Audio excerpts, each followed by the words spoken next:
in this account. Now, this doesn't mean that God hasn't had sheep, his sheep, Jacob's sheep, from the very beginning. It's just that this is an end-time prophecy. It came during the end of time there with Laban, that Jacob had spent almost 7 years. Now he's ready to go home. What does going home mean? It means being gathered back to the land.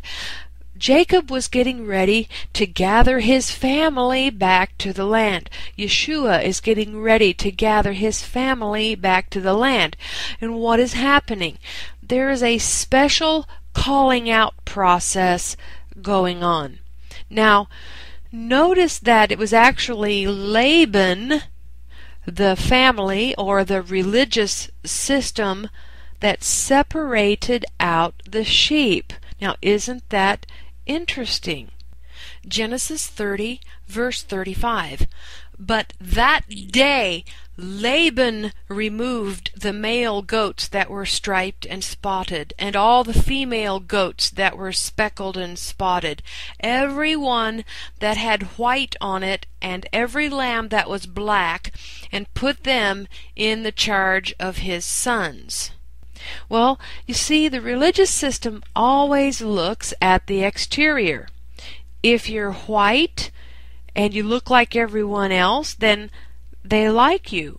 And if you don't look like them, and if you don't act like them or talk like them, well, then they don't like you anymore. You know, if you want to do what Abraham did, you know, cross over, become Hebrew, be obedient, and then become peculiar, they reject you. In fact, you're probably peculiar before you even come out of there.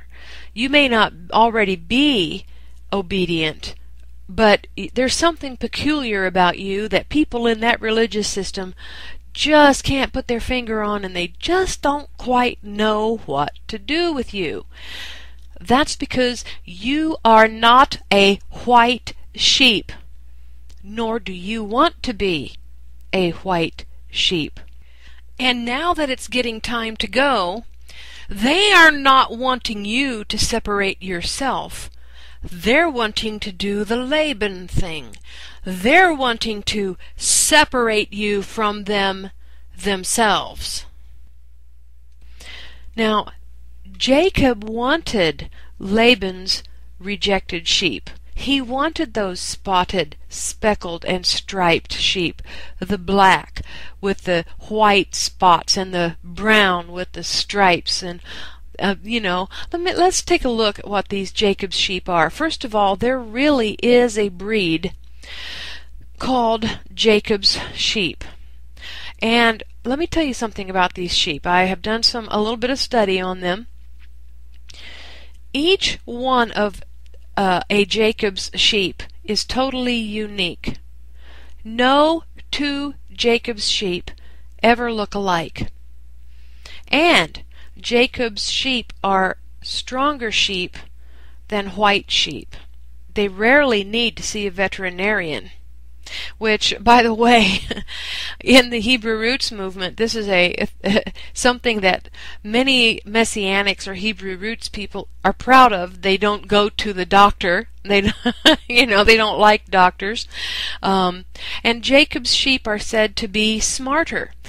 They are curious, which means they investigate things. They are agile. That means they adjust to strange environments and harsh situations better than other sheep. And they're more independent than white sheep.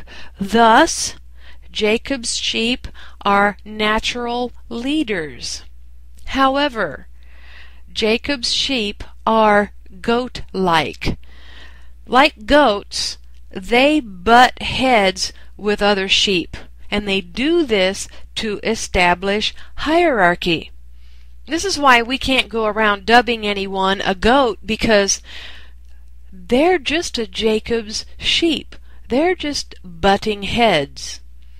And they're dangerous to tangle with because Jacob's sheep often have more than two horns. In fact, they sometimes have up to 6 horns in both the ewes and the rams. And when they're not butting heads, here's the thing about them that I really love: they have sweeter temperaments than the other breeds. So as long as they're not mad at somebody, they're sweeter than everybody else. Here is an interesting situation with the Jacob's sheep breed. In 2010, that's this year, they are on the endangered species list. In fact, they were on the endangered species list last year because they had under 5,000 members in the flocks all around the world. And in 2010, now they have less than 4,000 in the flocks all around the world. Now, doesn't that sound like the remnant? Of course. And you know, this selective breeding program that everybody makes fun of Jacob for, and I did a teaching on that called Jacob's Spotted Sheep. That was a prophecy as well. It was showing us that in the end times, God is going to be doing some pretty heavy-duty selecting. You know, He's going to be going around in the family, going through the flocks, looking to find who He can find, and He's going to be pulling out only the best and the strongest to make up His flock. Why would He do that? Well, because the time is coming when Jacob is going to have to go back to the land, but before he goes to the land, guess who he's going to meet up with? Esau. Now, I've also been recently hounding the Esau effect teaching that I did, trying to get everybody to listen to that because it's very important. Jacob doesn't meet up with the Muslims. Doesn't meet up with communism or the economy or politicians. No, he meets up with Esau at the end. And with Esau, there are 400 men. Now, without going into it, I've also done a teaching on this. Esau's 400 men are the Roman Catholic Church. That religious system. So there's a war. Now, the first time that Jacob met up with Esau, Esau only, kissed him. He gave him the kiss of death. That's because the next time they meet, Esau is going to be all out for a fight. Well, we're coming to that time. And so the Lord's flock has to be strong.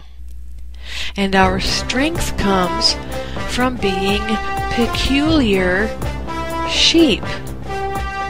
So don't be afraid to be peculiar. It's what's going to turn you into a bride. And do try to stop the headbutting, please. Shalom.